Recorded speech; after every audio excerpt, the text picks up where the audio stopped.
Hello everyone and welcome to my Bold and Beautiful Today channel.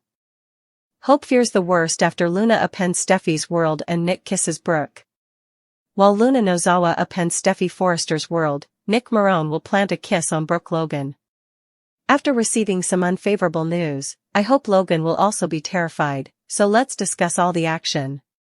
To begin with, the first indications of conflict between Ridge Forrester and Taylor Hayes would appear over the week of June 16 to 20th. That ought to be somewhat due to Ridge's tendency to become possessive when Nick rekindles his romance with Brooke. Nick will give Brooke a kiss and show her how wonderful they could be together again when her ex-boyfriend returns to Los Angeles and lavishes her with attention. After Nick seduces her, Brooke will obviously need someone to confide in, so she will tell Katie Logan all the juicy details and get her strong opinion. When Steffi attempts to bring Daphne Rose back from Paris, Hope will have her own strong opinions. Hope will be upset about Steffi contacting Daphne about a return since she fears the worst for her engagement to Carter Walton. Will Daphne reject Steffi or come to the conclusion that she is correct about a LA comeback? In any event, Hope will not want Daphne to become obsessed with Carter and cause more trouble. Luna will watch Hayes Finnegan in the interim until she's prepared to attack. Luna will begin attempting to entice Hayes into her web of kidnapping as soon as she gives him a gift. Steffi's world might be turned upside down by the week of June 23rd to 27th because all the clues point to Luna stealing Hayes shortly. If Luna calls to make sure she has Hayes, Steffi might feel concerned after realizing he's gone. Hayes might serve as bait for whatever lethal trap Luna has in store for Steffi. Steffi might have to travel alone to a meeting with Luna and keep John Finnegan in the dark if she wants to ensure Hayes escapes this situation.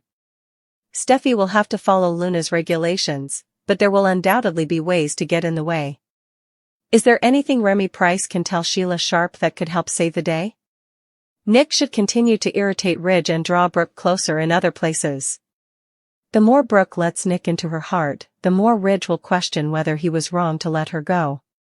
Since Ridge and Taylor are undoubtedly moving in that direction, their breakup could occur over the week of June 30th to July 4th. In the end, Taylor will have to come to terms with the fact that Brooke will always hold a special place in Ridge's heart, so she could decide it would be better to simply let him go. We ought to discuss Liam Spencer's deteriorating health as well. Will Liam eventually heed Hope's counsel and inform his loved ones of his terminal illness? In any case, B&B spoilers indicate that additional people will eventually become entangled in Luna's chaos. Liam and Finn might end up working together on a rescue mission as a result of Hayes' disappearance and Steffi probably going missing to retrieve him. When Nick returns, he gives Brooke a stunning kiss, and Luna spies on Hayes. Brooke informed Hope that Taylor and Ridge are only temporary, while Luna explained to Remy her plan to hold Steffi accountable. Brooke pleads for Ridge to return home. Ridge and Brooke are employed at Forrester. She assures him that everything he makes is flawless while he complains about a shipment of silk. She wants he will accompany her home since she enjoys seeing him work. In the morning, she also needs someone to bring her coffee. He reminds her that he is now with Taylor and that she makes him happy, even if Brooke advises him to quit delaying the inevitable. Ridge leaves. Brooke puts some underwear on. Nick shocks her by sneaking in when she is fixing herself in the mirror. Nick has returned and desires Brooke. He tells her she looks lovely as she puts on some clothing. He thought he would stop by while he was in town. They discuss the success of his business. Naples is where he is having his new boat made. His company is currently headquartered there. Nick asks if she's happy as they talk about their son's progress. Ridge returned to Taylor, he heard. It does not excite her. He believes it had something to do with the takeover. Brooke complains but says she's okay. Nick is unsure of Ridge's condition. Ridge will never change, he says, so she should adjust her course and pick up anchor. He tells her she deserves better while stroking her hair. He feels at home when he sees her. Reminding her that they were an excellent match, Nick begins to serenade her. They reminisce about their wedding and romance. They share a kiss. Eric's brain is picked by Taylor. Taylor is informed that she is always welcome at Eric's. She felt that he wanted his son to get back together with Brooke after the events at the fashion show. He expresses his admiration for her. She is aware that he continues to believe his son ought to be with the other lady. Before Eric can address this, Ridge arrives. Eric leaves to visit Donna. Ridge is informed by Taylor that she made his father uncomfortable over the fashion event. He claims his father only wants him to be content. There is nothing to be concerned about because he is. Does he miss being with Brooke? She wonders. She fears that what transpired at the fashion presentation sparked sentiments for Brooke because it looked so planned. It was simply work, he claims. She was there when he got home. Nick kisses Brooke, Luna appends Steffi's world, Hope fears the worst. It was a week that began with an emotional tidal wave and ended in near catastrophe as Los Angeles trembled beneath the powerful aftershocks of Nick Marone's sudden return, Luna Nozawa's unhinged descent into darkness, and the unraveling of Hope Logan's heart. As the golden California sun poured over the sprawling estates of the Forrester, Logan, and Spencer clans, storm clouds gathered quietly in their souls, whispering chaos before crashing down in shocking revelations and betrayal. It all began with Nick, handsome, rugged, enigmatic Nick Marone, sailing back into Brooke Logan's life with the same unpredictable force that once swept her off her feet years ago. Brooke had barely settled back into a fragile rhythm with Ridge Forrester when Nick emerged from the shadows of memory, his presence intoxicating, dredging up feelings she thought long buried. There was something in the way he looked at her that made time fold in on itself, collapsing the present into a flurry of past regrets and unanswered questions. They met first at the marina, of course, where else could the seafaring rogue make his first mark, and though their conversation began with polite smiles and reminiscing laughter, the air between them pulsed with unresolved tension. One moment they were talking about Rick and Bridget, the next about the stormy seas of their own history, and then, just as the sky overhead turned a deeper shade of blue, Nick leaned in and kissed Brooke with all the smoldering intensity of a man who never forgot what it felt like to love her. It wasn't just a kiss, it was a question, a challenge, a dare, and it left Brooke breathless and shaken. She didn't pull away. That was the part that haunted her later. She didn't pull away. By the time Brooke stumbled back into the Logan estate, her mind a whirlpool of guilt and longing, Katie was there waiting with iced tea and questions. Katie could always sense a disturbance in the emotional matrix, and as soon as Brooke poured out the details of the kiss, every lingering second of it, Katie's opinion was clear: Ridge would never forgive her, not again. But Katie also knew that Brooke's heart had never fully left Nick behind, and deep down, a part of her feared what it might mean if Brooke realized she could still be happy with someone other than Ridge. Meanwhile, the friction between Ridge and Taylor had reached a boiling point. The simmering tension they'd carefully ignored for weeks finally exploded when Ridge learned about Nick's return, and more importantly, about the kiss. Taylor had always known that Brooke lived rent-free in Ridge's heart, but seeing the proof in Ridge's restless eyes, in the way he suddenly became possessive and brooding, shattered whatever fragile hope she'd clung to. Their arguments turned venomous, raw, old wounds reopened, and the lines between past and present blurred.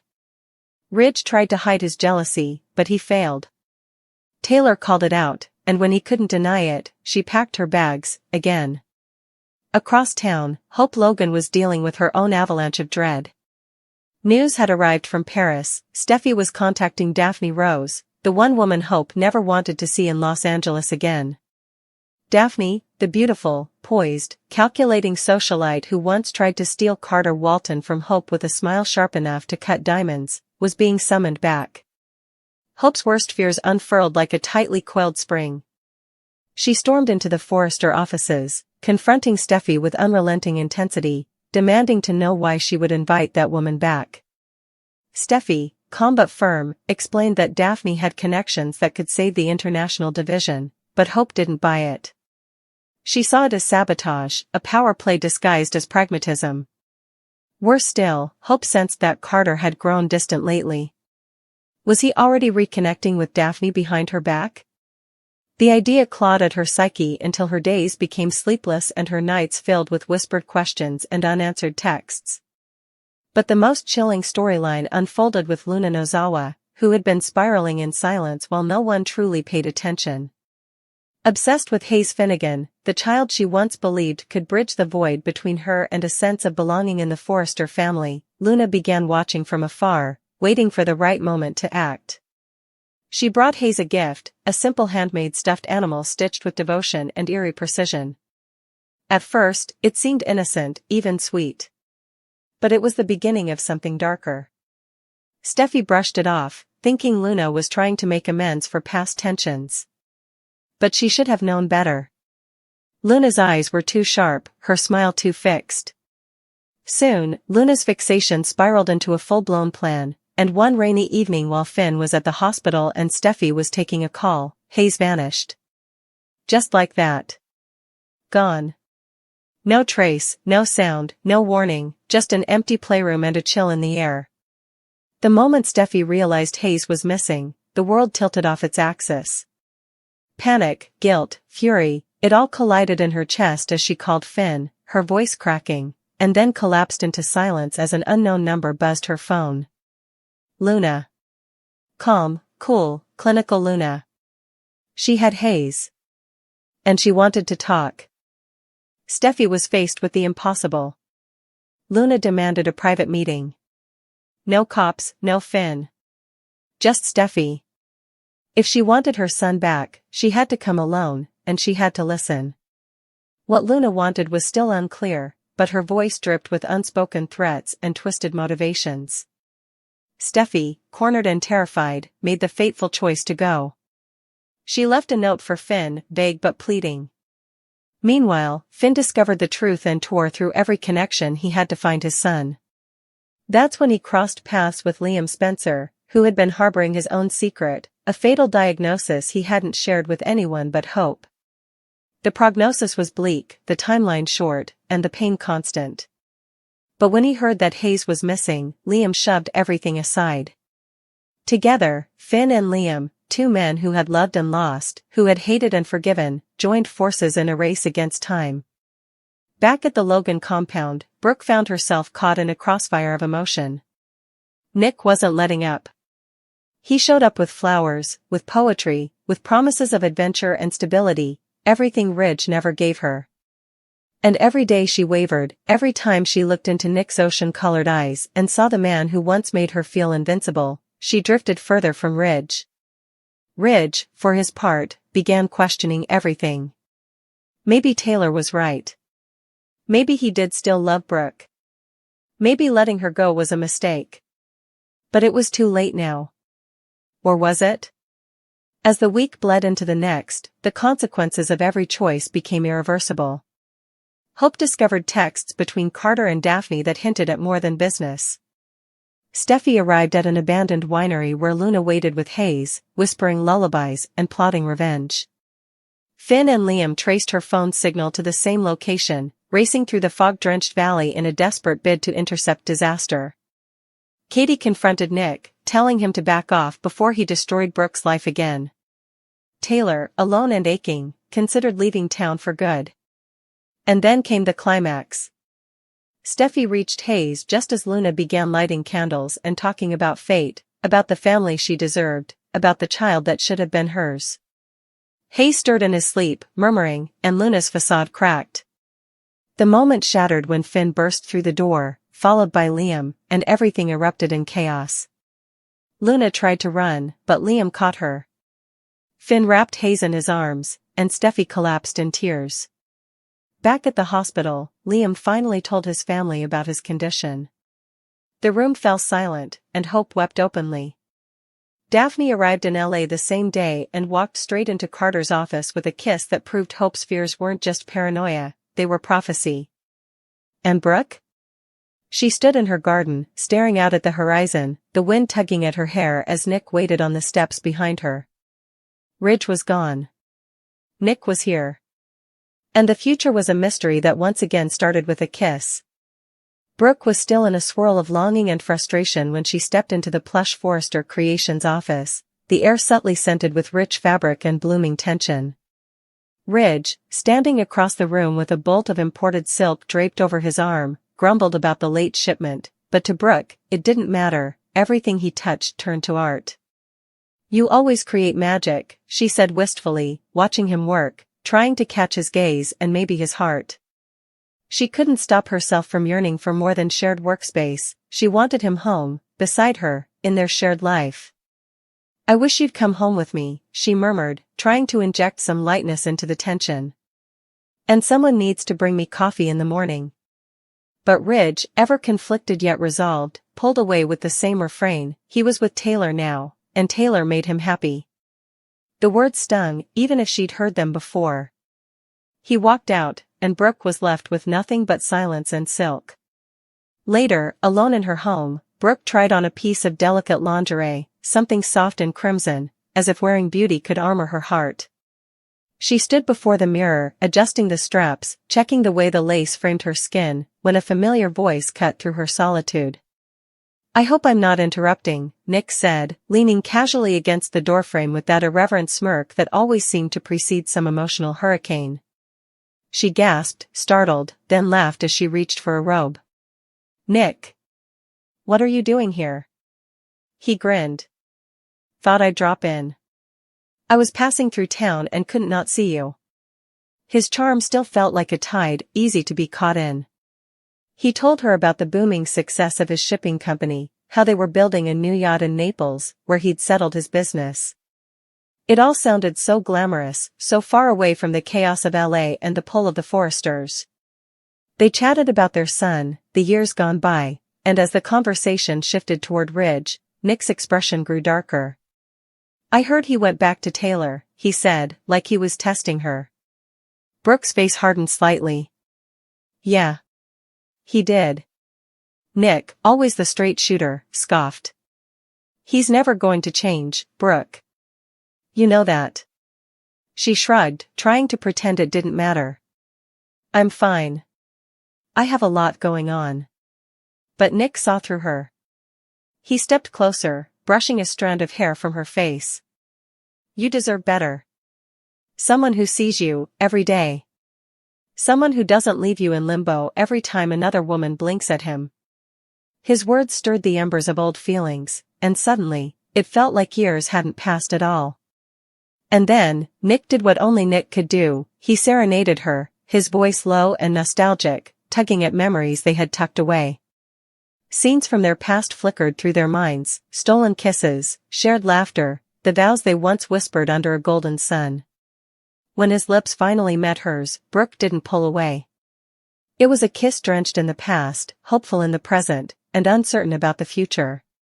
For a moment, time froze, until it didn't. Meanwhile, Luna was somewhere entirely different, in Remy's arms but with a mind sharpened by revenge. "Steffi will pay," she told him coldly, her voice a whisper barely masking the storm within. Her plan was still forming, but her resolve was crystal clear.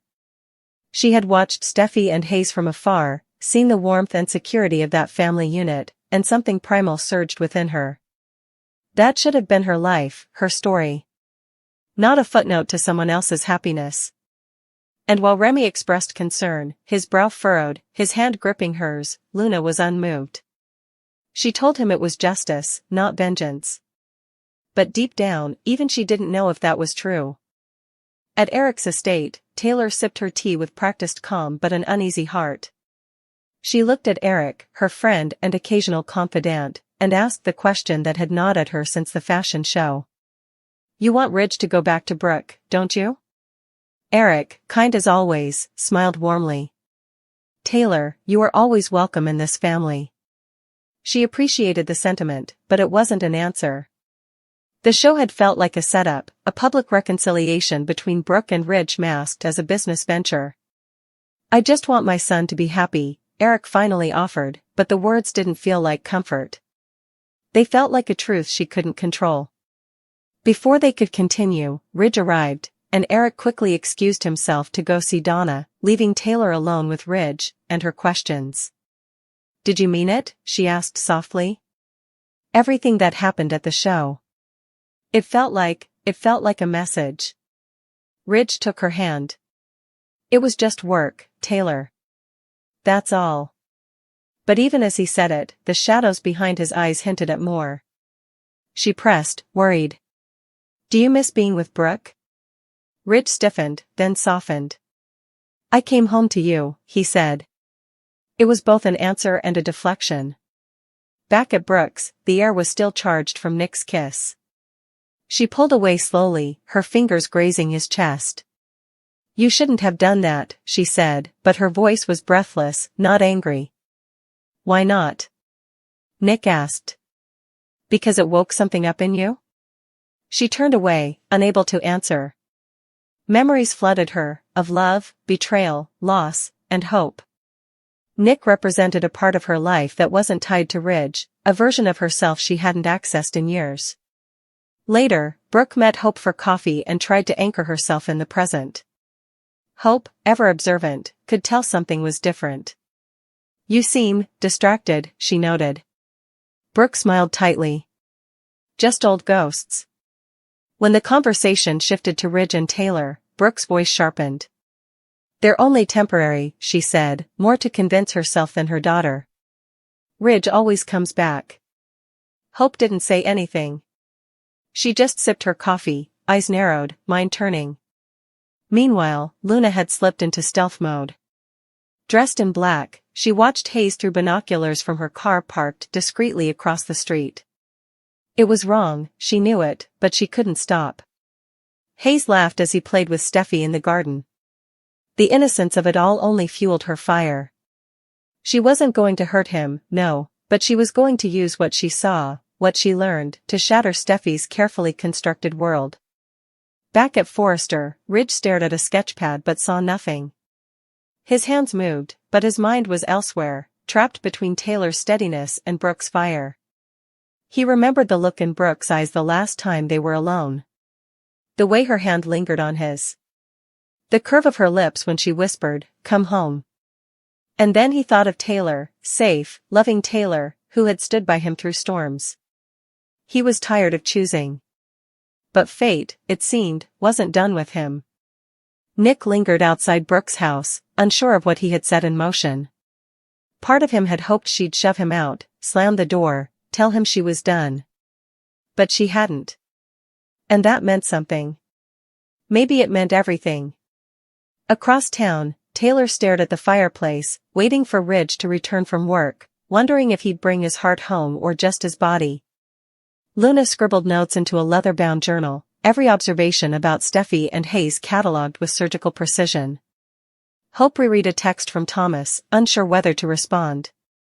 Brooke stood in her bedroom, holding the same lingerie she'd tried on earlier, unsure whether it symbolized seduction, empowerment, or just the last pieces of her fading confidence. And the night rolled in, silent and wide-eyed, as all the pieces of the game moved quietly across the board, each one inching closer to revelations, regrets, and the possibility that nothing would ever be the same again.